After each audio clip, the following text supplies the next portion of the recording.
bao gồm cái thứ nhất đó là tan bạc bì 10g,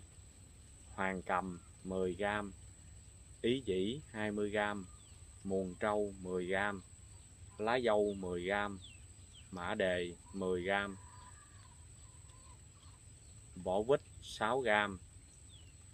hậu phát 6g. Thì cái phương thuốc này mà kết hợp với cái phương pháp bấm huyệt mà video trước Khoa đã giới thiệu cho các cô chú anh chị em rồi đó, thì hai cái phương thuốc này sẽ